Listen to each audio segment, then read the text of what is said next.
All right, good morning again. It is my pleasure and honor to introduce Miss Jocelyn Moore. She has a unique perspective to share with us today.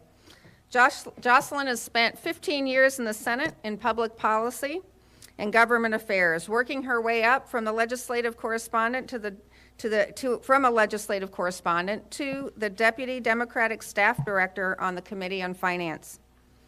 She now works for the NFL as an Executive Vice President in Communications and Public Affairs. She's going to tell us a little bit more about the NFL and how that intersection with their organization intersects with the Army and how we can work together on common issues. So please, thank you, Jocelyn, for joining us. Really excited to be here with all of you, and thank you to the Army Public Affairs Office for having me here today. Jocelyn, I've had a chance to go through your bio, and it's very impressive.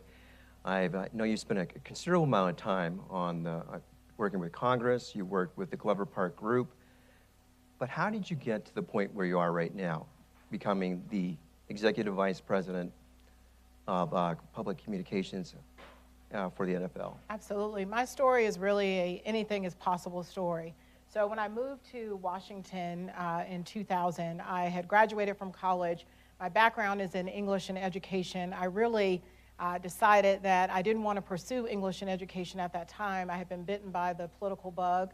I served as a student body vice president at the University of Florida. So once I was bitten by the political bug, I knew I had to get to Washington. So at the time, I drove my Corolla up to Washington. I did not have a job. I worked at the mall, and my sorority sister at the time was working for the Census Bureau. So I went out with her door to door that summer as she was signing up people for the census. It just so happens that my home state senator, Senator Zell Miller, got appointed to the United States Senate, and it was totally unexpected. And my mom calls, and you'll find that if you talk to me long enough, my mom is a central figure in not only my personal life, but also my professional life.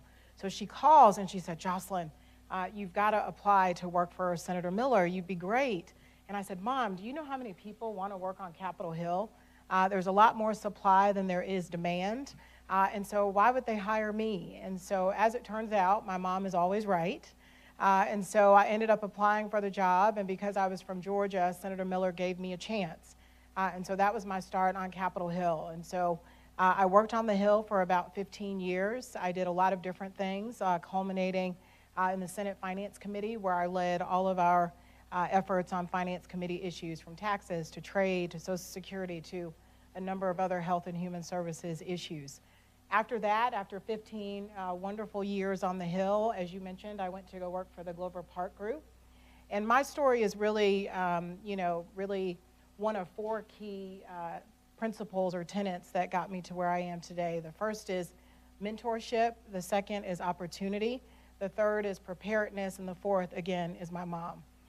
So at the time that I was working at the Glover Park Group, I had a boss who one day called me into his office, and he called very serious, and he said, Jocelyn, you and I need to talk. We need to have a meeting.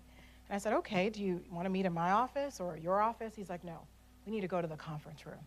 And so he and I had never really had a meeting in the conference room, and his tone was very serious. And he said, we really need to talk. I have something I need to tell you, and I'm not really for this. And so when someone begins a conversation that way, you're not really sure what to make of it. And he proceeds to say, there's this opportunity with the National Football League. I think you should pursue it. You'd be great for their public policy position, and I really want to support you in this endeavor. And so I kind of pause, and I look at him, and I said, Joel, are you firing me? And he said, no, I'm not firing you. This opportunity just came along. You can work at the Glover Park Group as long as you want to work here, but I really think that you should pursue this opportunity. And so I kind of said, Joel, I just got here. I'd been there less than a year. I was still learning how to be a good lobbyist.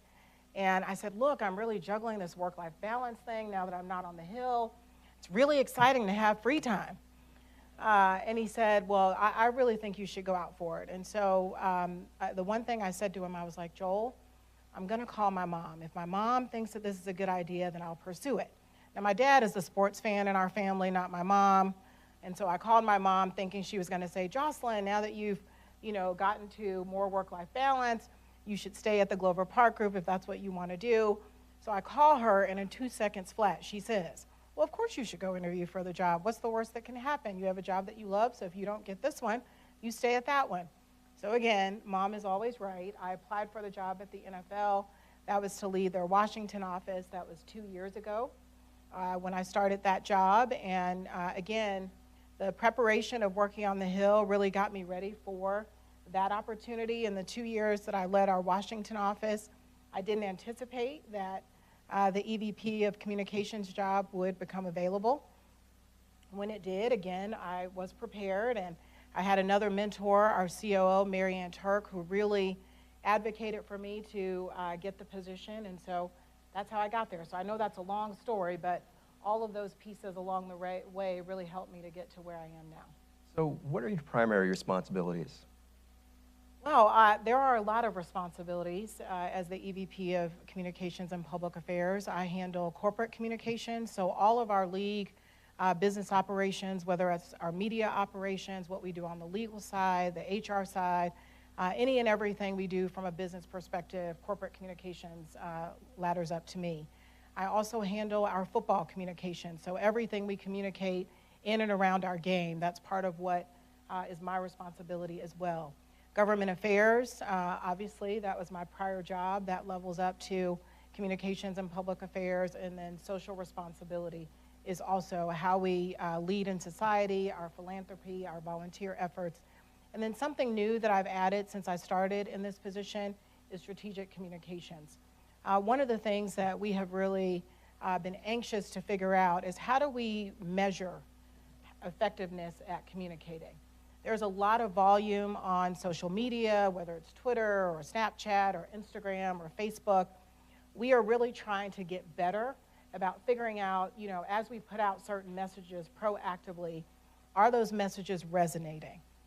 As we look at our fan engagement and sentiment and tonality, are those things that, are we engaging our fans in an effective way? Is the sentiment generally positive? Is it neutral? And that's what we'd like to see. So we just started a strategic communications function that we're getting off the ground right now.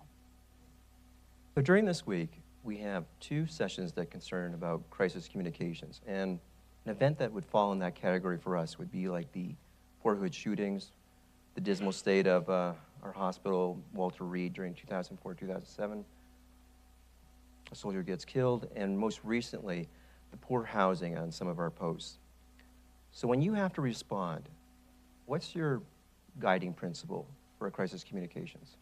Sure. Our overarching guiding principle, communications writ large, and I'll speak specifically about crisis, we have 3 main principles: to communicate with clarity, consistency, and credibility. So in everything that we do, I'm always asking, are we being clear? Are we being consistent? Is what we're saying credible? And 2 other principles that emanate from that: are we being transparent and authentic?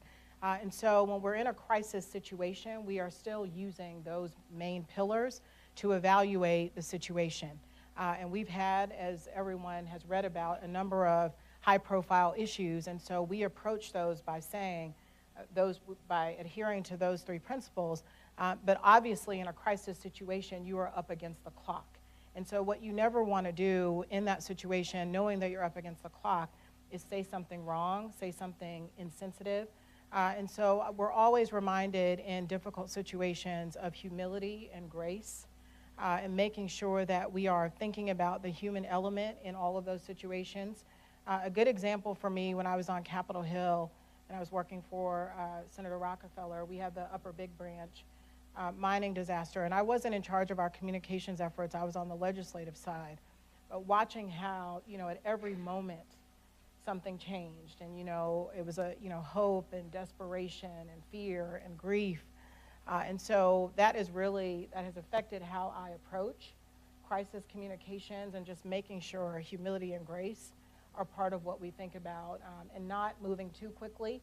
Sometimes we have to issue a holding statement just to say we're acknowledging that something has happened, to give ourselves time to react in a way that really speaks to all parties involved, if possible. Part of your job involves social responsibility. And the league has had some high-profile issues, such as suicides, race relations, domestic violence, and we have some of those same issues within the military. How do you educate your people in the NFL on these important issues? We have a lot of these issues really are part of our human resources efforts, and we do have mandatory training that all employees, our thousands of employees, including players, have to go through. We are guided by a personal conduct policy, and so that personal conduct policy is very clear. It's a written policy that we make updates to sometimes annually, but we are constantly making sure that everyone knows what is expected of an employee of the National Football League. And to be quite, clear, we're in the spotlight. We're the number one, sports and entertainment entity in America, and everyone is always watching what we are doing as employees of the league, and we take that responsibility very seriously. And so the way that we address these issues, and particularly, let me start with DVSA, we have mandatory training around domestic violence and sexual assault for all of our employees. And we've really, with that training, we kind of started with the baseline level of here's what domestic violence and sexual assault are, just making sure that everybody had that baseline knowledge. And then we've kind of leveled on to that year over year, different components of that training to make sure that we're always staying current.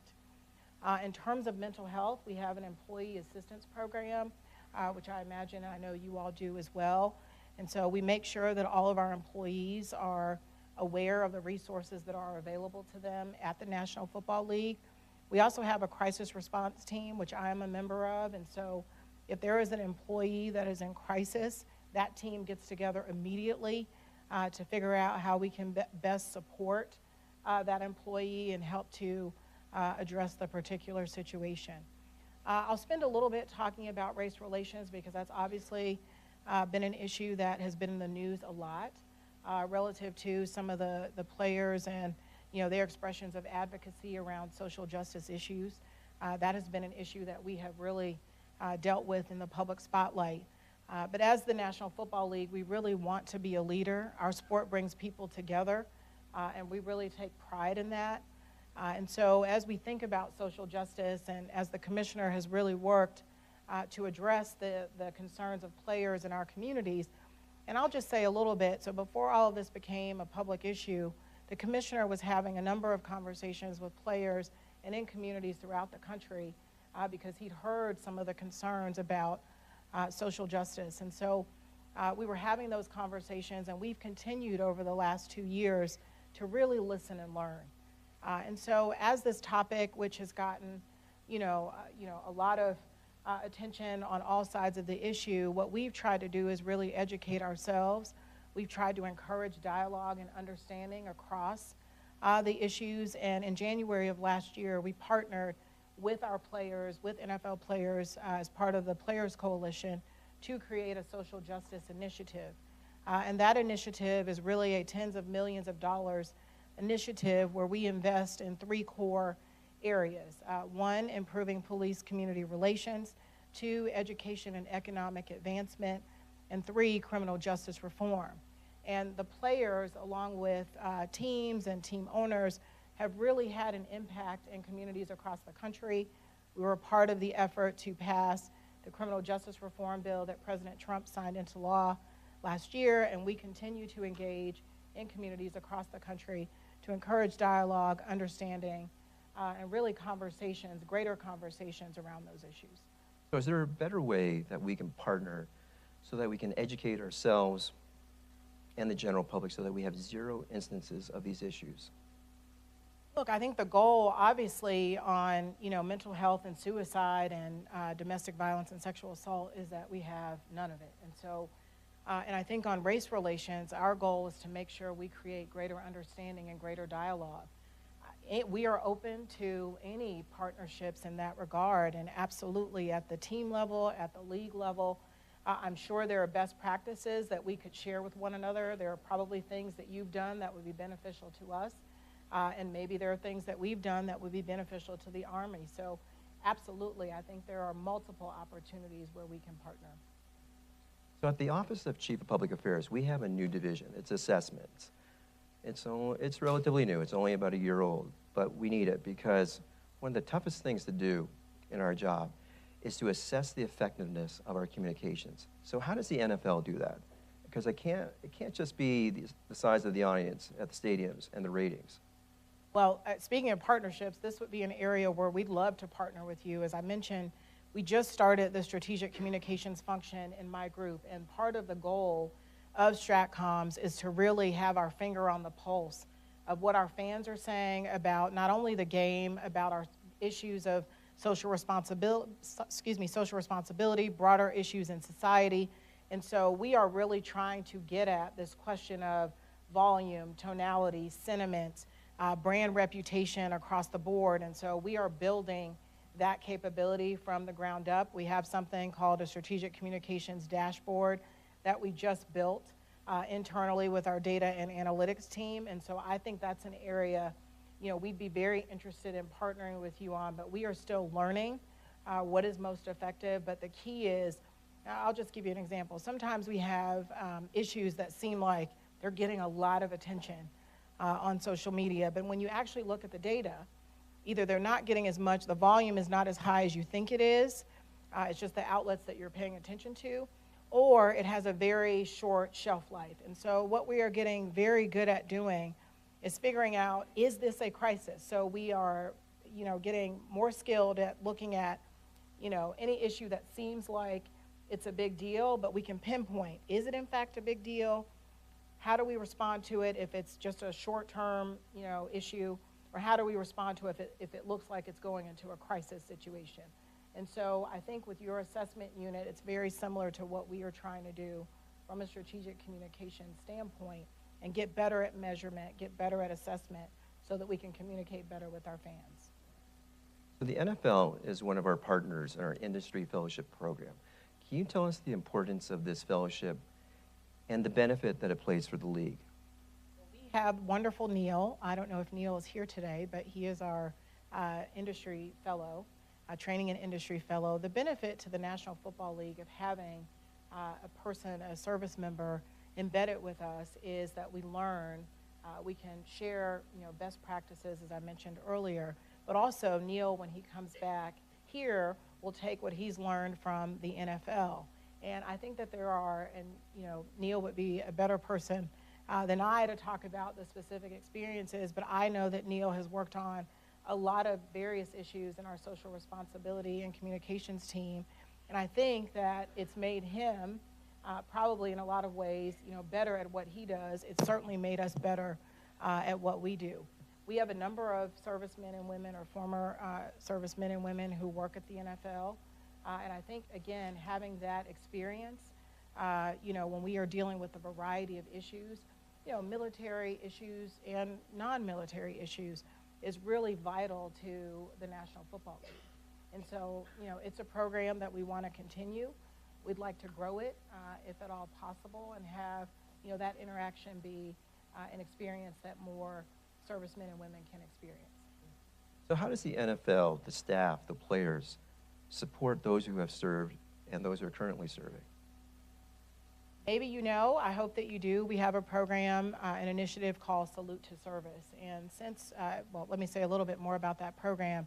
It really is our initiative to honor and connect to servicemen and women, veterans, and their families. And since 2011, the National Football League has donated over $26 million to a number of nonprofit partners, from the Pat Tillman Foundation to the Bob Woodruff Foundation, TAPS, USO. And so that is a key partnership for us.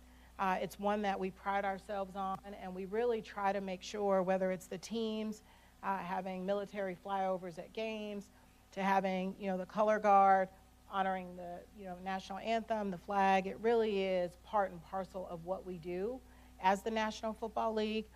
For over 50 years, we've had a partnership with the USO where we send a number of NFL players abroad to meet with men and women serving our country.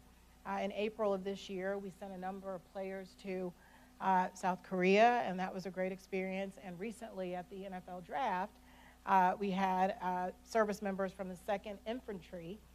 They announced the draft pick for the 17th overall pick in the draft. So I heard a little shout out there. And so we were really excited about that. But it really is a long-standing partnership. We're very proud of it. We are looking at ways that we can extend our relationship with men and women in uniform. It's something that's on the mind of the commissioner each and every day. His father served. And so I think it's a really, really great initiative, and we're going to continue to find new and innovative ways to grow it and to make sure that we are giving back to those who have given us so much.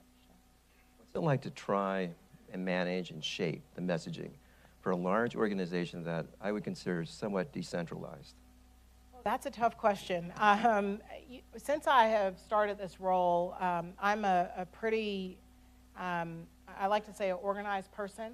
We do have a very decentralized organization, from our clubs to NFL players to all the folks who work at the league office. But, you know, we are all operating under one mission. We are all operating toward the same goal. And so we are united in making sure that as we are talking about things publicly, that we should make sure that we are consistent, we're being clear, credible, et cetera. And so it really, over the last year, hasn't been very difficult to get alignment there, because any misstep can be catastrophic for the National Football League. And so we've really tried to convey to everyone that let's work together. If there is a particular public affairs issue that a team is facing, let us know how we can help you. If there's a public affairs issue that the league is facing writ large, we want to be sure that everyone's part of the communication and part of understanding what that issue is. So I think we do a pretty good job, and we always have areas where we could do better. But I think we've done a pretty good job of making sure that the public affairs team and the communications team is leading our communications effort. So we don't have, at least over the last year, and I'm going to knock on wood, we don't have any, unexpected communications, unexpected leaks, unexpected things that are getting out in the public domain. But it's no easy task. And the other point that I would make, we are updating our internal communication system. The National Football League for a long time has really been, kind of a trade association, right? We are not, people think of us as a huge corporate entity. We're actually a relatively small football league in comparison to many corporate entities. And so, we are really building some of these communications apparatus for the first time. And so in terms of internal communications, that's part of our strategic communications effort to make sure that we are communicating consistently with our employees, and that, again, we're being very clear, we're being very intentional about what we're doing, and some of those places where our employees can be ambassadors for us. The way that you describe it, that's somewhat similar to how the Army is set up. We have a headquarters that's central, but we also have geographically displaced units. Each one of those units has a public affairs professional managing the message. So what recommendations can you give to us about how to keep the message consistent, but at the same time not micromanaging every public statement? So one of the best things that we have found is creating better channels of communications with our 32 clubs. One of the innovations that we've created in the last year is we now have PR committees. So we have 6 PR director committees that meet every couple of months to talk about relevant public affairs issues. So whether that's emerging issues impacting the NFL and our clubs, whether it's brand issues, there are corporate communications issues, there are public affairs issues. So we have a committee that really meets with each and every one of those clubs to make sure that we have our finger on the pulse, and clubs feel like they know what we're doing, they know what's coming down the pike. There are no surprises except for those that none of us can anticipate. But for the things that we know and that we can anticipate, there's no reason that we shouldn't be communicating about those. And so there are broad parameters that everyone kind of operates in. We don't have to micromanage every statement, and we don't. Obviously, the teams put out their own statements about a variety of issues. However, where there are those crisis issues that impact the league and the team, or there are those philanthropic endeavors that we are really working on as a league and with all of our clubs, we do try to make sure that we are coordinating and collaborating, and that we do have a very consistent message and cadence. So the Army has at least one high-profile veteran playing in the league, and that's Alejandro Villanueva. But not every person has the ability and skill to play in the NFL. But if they did, how are you giving the opportunity for those individuals that are veterans or currently serving the opportunity to play in the league? I will say it is not in my job description to determine who plays in the National Football League. That's certainly up to our coaches, general managers, our football operations staff and department. But we are very happy that Mr. Villanueva is a member of the NFL, and we are very interested in having other veterans serve, or servicemen and women, join the National Football League. Part of what we heard this week is that President Trump has opened the door to modifications to the policy about whether military service academy attendees can join the NFL and when that happens. And so we're very interested in the conversation around that. And so more to come. I would say stay tuned. I'm happy to continue that dialogue. But I would also say there are a lot of positions that are, not on field football playing positions at the National Football League, whether it's in my shop, which is communications, marketing. We have a massive media and broadcasting unit. We have football operations, player engagement. The list goes on and on. So I would say, even if you can't play football, there might be a place for you at the National Football League because, again, we have a variety of opportunities. I'm happy to connect anyone here interested in pursuing those opportunities with our Human Resources Department. So you have an audience of public affairs professionals. What message do you want them to bring back to the Army and the general public about the relationship between the NFL and the Army?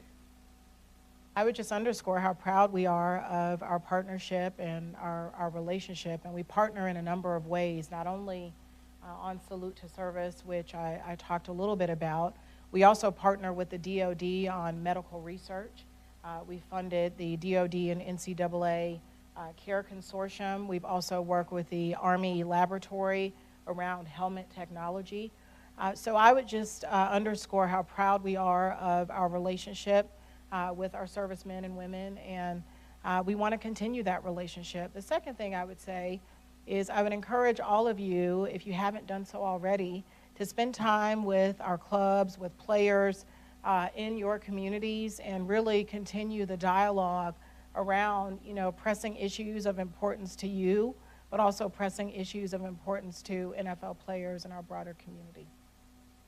If it's all right with you, I'd like to open it up for questions from the audience.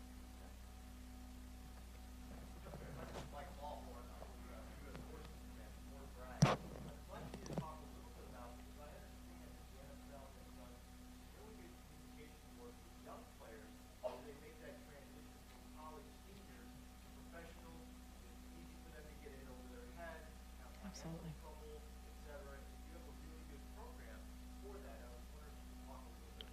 Sure, and this is a key area of partnership, and I'm glad you asked that question, so thank you.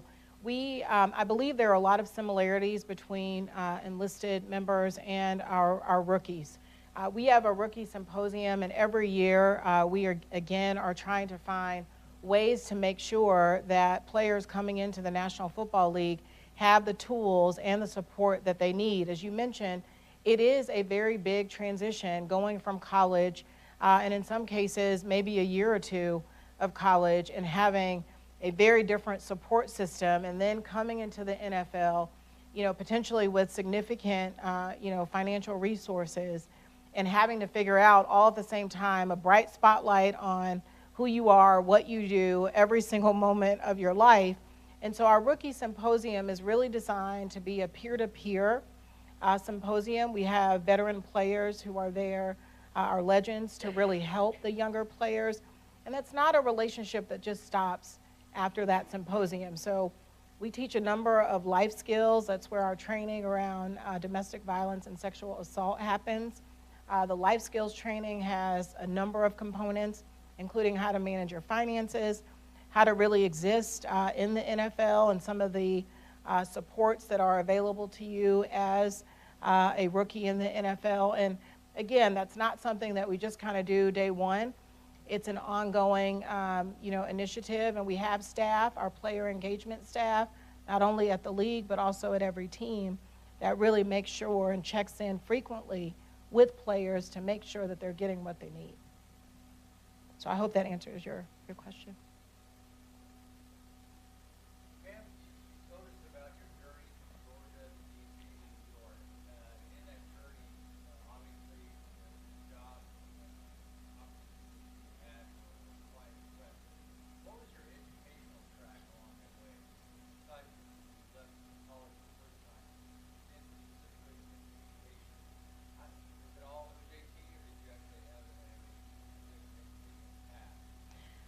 A lot of it was on-the-job training, a lot of it. My background, so I have a degree, a bachelor's in English, and I have a master's degree in counselor education. But I can tell you I use both of those every day in ways that I did not anticipate. And so I went to the University of Florida. I'm a proud Gator. And go Gators, I love it. I really learned there. The English major really taught me how to be a good communicator. Not only in terms of oral skills, but written skills as well. I thought I was going to go into counselor education, so work in student affairs and be a counselor there and work with students on a college campus. But as I said, I was in student government, and that was really the life changer for me, I was first a part of the cabinet. I led a cabinet called Organizational Outreach, and as I think about it, that has also come back in my day-to-day in terms of how the cabinets would interact with government officials, and then being student body vice president and running for student government at the University of Florida, because it's such a big institution, is like running for a public office for real. So we got a great education, a great training there, but I don't have any particular journalism training. I was not in the School of Journalism. That's why my story is really one that anything is possible. It really is. I believe that. I'm living proof of it.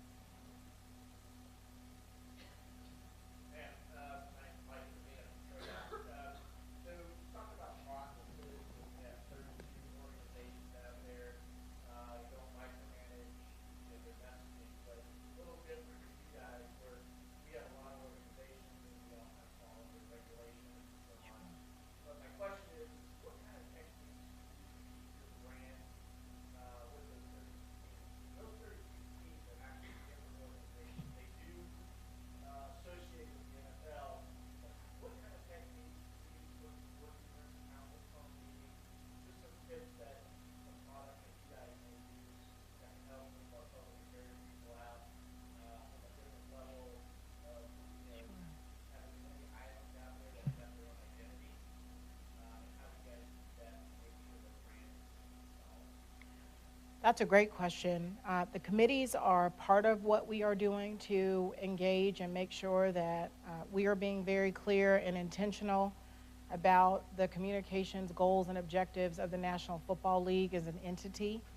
We also work very hard on a daily basis to build trust with each of those 32 clubs, because that's not something that, is a given. And so whether it's our government affairs team, which is talking to clubs each and every day on a variety of issues, from sports betting to, we have a player that was drafted in the 7th round from the Air Force. And so we're dealing with this waiver issue from the Air Force right now. So we have our government affairs team working on that with the Vikings. And so it's really building trust. We don't miss an opportunity to try and build trust. So if we see something in the news, if there's an opportunity for us to reach out to one of the 32 and say, hey, we'd like to be helpful, what can we do? We don't miss that opportunity for engagement. We do have working groups, cross-departmental working groups, but also working groups that include team presidents and others, where we are engaging around key strategic priorities of the league or upcoming initiatives that we know we're all going to need to be focused on and address. So it really is a constant trust-building exercise. It's a constant, hey, we are here to help. We are an extension of you. we are here to serve. This isn't a top-down, we're going to tell you what to do. It really is, we are a resource, and we want to be that resource. And so it's a constant, me checking in with owners, it's a constant staff checking in with staff. So it's not, it's not easy, but you kind of get into that routine. But if you just, view it as we're here to serve, we're here to be your, an extension of your communications team, and that's how we really view it.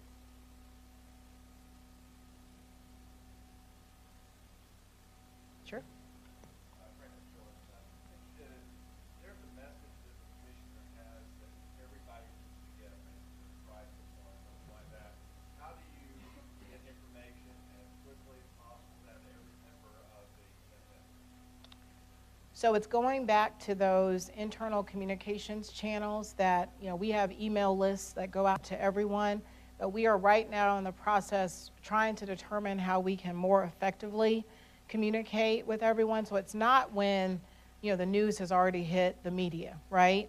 We have to figure out how to communicate better, like everyone, with employees while making sure that we don't, speak too soon and risk something getting out in the media. So that's a very difficult and delicate balance for us, but we have a mechanism, whether it's email, if it's something that we feel like we want to send out to everyone, we just email it out to team owners, team presidents, our internal employees. If it's a very sensitive issue, there's a smaller group. The commissioner may call a meeting. We may have a conference call with ownership. So it really just depends on what type of issue it is. But we have a variety of tools that we can communicate internally. But as I mentioned, we are constantly trying to get better at that so that our employees feel like they're part of, if not the actual decision making, that they know before news hits the media. Yes. Go Gators!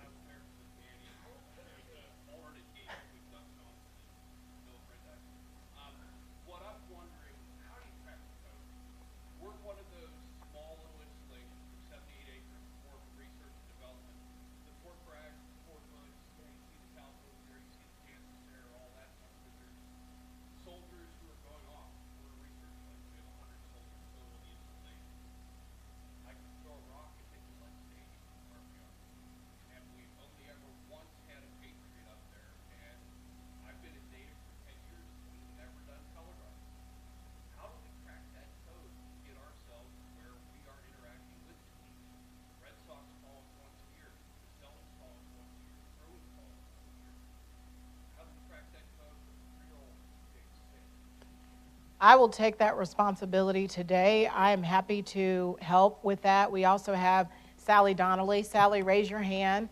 Many of you know Sally, Senior Advisor to former Secretary Mattis. She's part of our team. But I will take that responsibility today and happy to make those connections with the Patriots.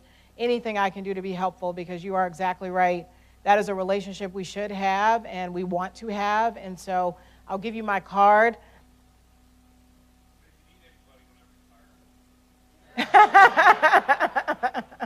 I'll keep that in mind. Thank you.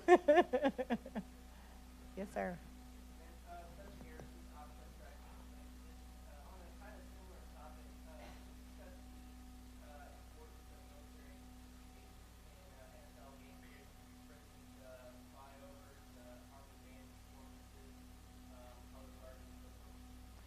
It's an essential part of our game days. Our fans love it. As you know, we love it. It's part and parcel of what we do. And so I cannot underscore, just being there in that moment when the flyover happens. And I have the great fortune of being in a lot of those games, or, when we have the color guard presenting, or the, American flag. And so we cannot, Americana, our American culture, everything, football, all of that, our military, it just goes together. It's just a natural relationship and a natural fit. And our fans, I cannot say enough about how much our fans really want to thank our servicemen and women, and that is an opportunity that, we don't take lightly. and we want to continue to build on it. So extremely important for us, very, very important. So I'm sorry. Yes, sir. So the flip side of that, you have a crisis where you have a unnamed quarterback that you think to be the assessment that was done in deciding to vote with the commission on his decision to support it, not support, et cetera. Knowing the audience that you would do it, let's be interested in that discussion and have it. Absolutely. So the commissioner was very clear, and I think we've tried to be clear, but let me say a little bit about the conversations that were happening that were not public. As soon as we were in that situation and it became, but even a little bit before, as I mentioned, before any of this was ever public, the commissioner was aware that a number of players were concerned about some of the issues happening in communities where there are NFL teams around social justice. And so he had already started having those conversations with players and with community members, trying to get a better understanding of what was actually happening and what the NFL could do to help. When this all became public, and it actually didn't start with a quarterback. There was actually a team that came out with their hands up at a point before then, right? And so we knew that there was an ongoing concern and that we needed to have a dialogue about it. But that dialogue didn't just include NFL players. The commissioner came to Washington. He met with a number of veterans organizations. He met with a secretary of one of our military branches. That was obviously a confidential conversation, but was engaged and, made it very clear that this conversation was not about, the military. It wasn't about, the law enforcement. Many NFL players have family members who serve, moms, dads, brothers, sisters, extended family members who serve. And so what we try to do, and part of our challenge is always the media that wants to, find the most negative part of a story. And what we were trying to say is, look, let's have a dialogue. Let's have everybody come to the table. Let's have a conversation about what is actually happening in NFL communities across the country. And, the NFL, as the commissioner has always said, is very patriotic. And that's not a question in his mind. It's not a question in my mind. But I realize as all of this was unfolding that the narrative kind of got jumbled, if you will. But this was really about, and NFL players have been very clear.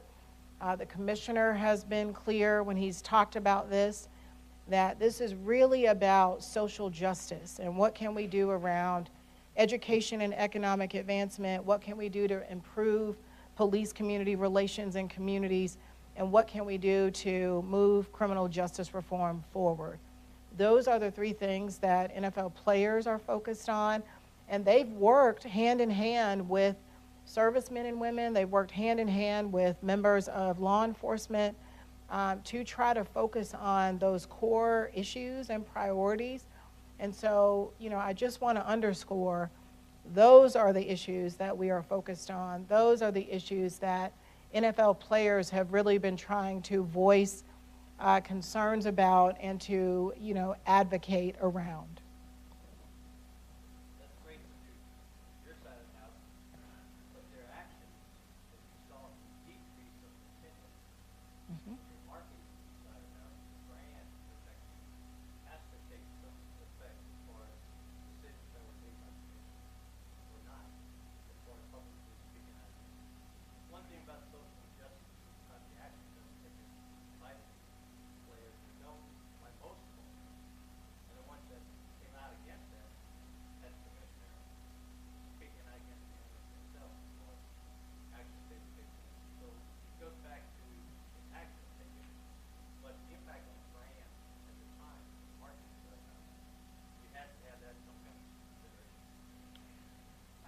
again, I don't think it's an either or. I think it's a continuum. And I think when you're in a crisis situation, the commissioner, his priority was understanding, one, what is happening with NFL players where they are so concerned about communities and the communities in which many of them live or are from, that, these actions are happening. What can we do to help? And yes, is there a brand aspect to that? Absolutely. But part of what we tried to do as a brand, and this goes back to leading in society, these are not just National Football League issues. These are broad societal issues. And yes, the National Football League, our focus is always on playing football, and that's our number one priority.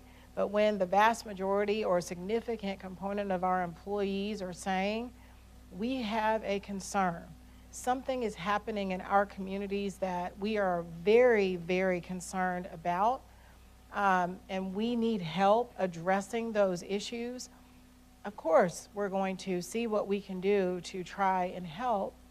And, again, it isn't just the National Football League. The president, we work closely with the president on criminal justice reform to get that legislation over the finish line.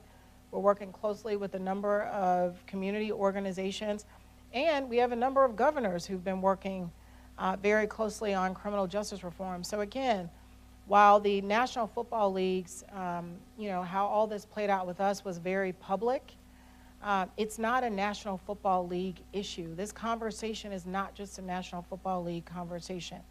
And on the brand side, again, what we tried to do, and we have an Inspire Change initiative that grows out of the social justice effort, to try and encourage additional dialogue, to try and encourage understanding on all sides of this issue, to try and, again, make it not an either or, but how can we move forward together?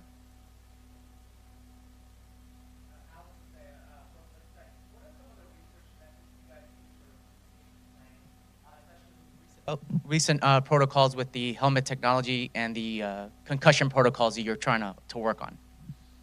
That's a great question. We actually have a health and safety advisory committee. We have a number of scientists that advise us on health and safety. So our research methods really depend on where the science is going. We have a chief medical officer, Dr. Alan Sills, who helps us to really kind of patch in and make sure that we have our finger on the pulse in terms of the latest technology.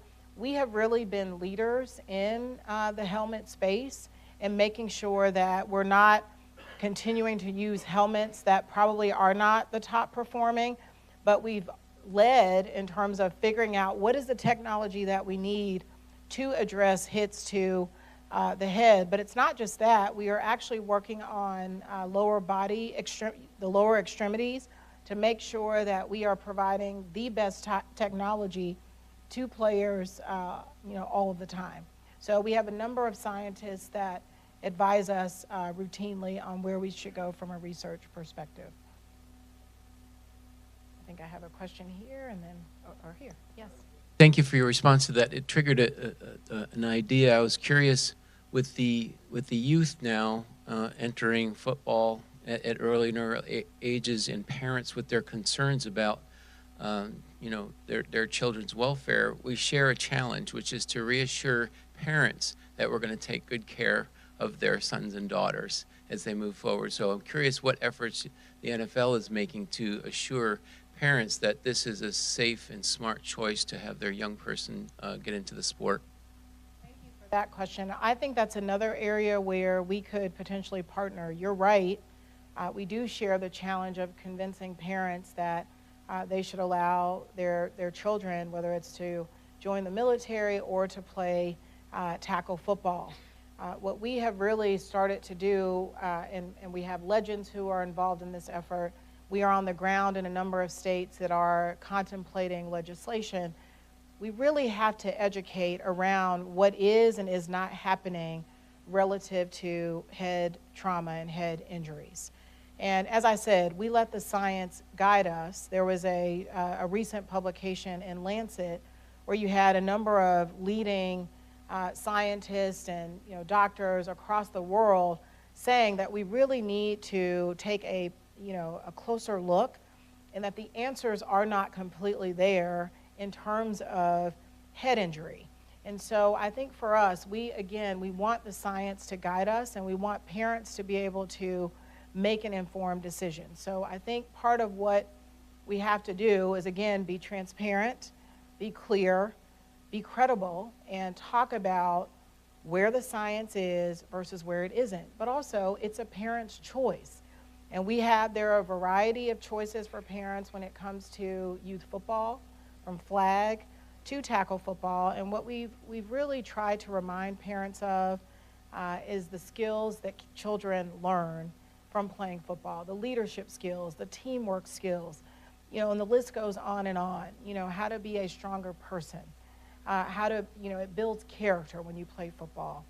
And so, I think it's an ongoing dialogue, but it's one we are actively engaged in, and we'd love to partner with you in that endeavor. It's not an easy one, that's for sure. Jason Baker, I'm with Army Pacific. My question is, from the NFL corporate level, what do you see your role in training the players in their digital presence? Do you leave that up to the teams or the Players Association? And as far as punitive training, anything related to that, we have the same thing with our soldiers. So I think it's related. It's a great question. We want to be very careful just in terms of, just like we aren't prescriptive with clubs and about how they communicate. Players, you can't be prescriptive in how they use social media. But part of the Rookie Symposium is, education around what not to do on social media, because often you can say things that, because the spotlight is so bright, may be taken out of context, may be misunderstood. But what we are also doing as we increase our partnerships with players is we are really working to help them. Part of what we've gathered is one of our, I wouldn't say challenges, it's really an opportunity, because our players play with helmets. Getting to know players is not maybe as readily available for our fans as playing some other sports where players are not in helmets.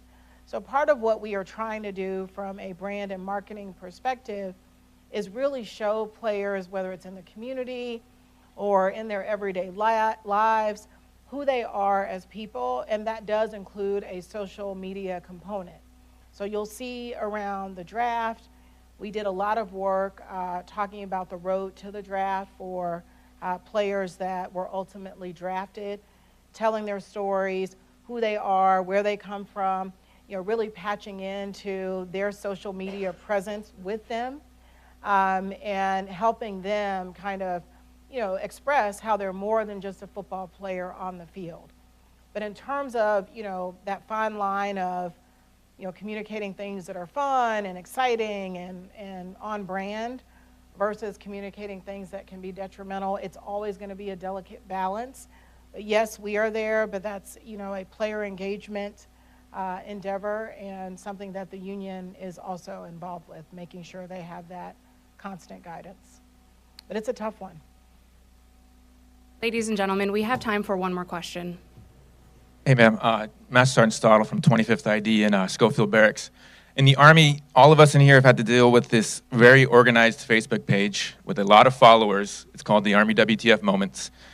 We often find ourselves engaging in what would be sort of like a quasi-media. How do you engage that with something similar to like a Barstool Sports or a Deadspin that's not traditional like an ESPN or a CBS?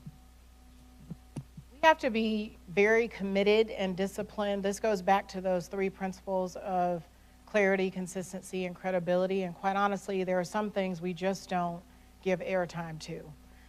We are very disciplined in terms of our approach to communications, and we know that there are always going to be folks out there who are detractors or who have a different view about what we are doing.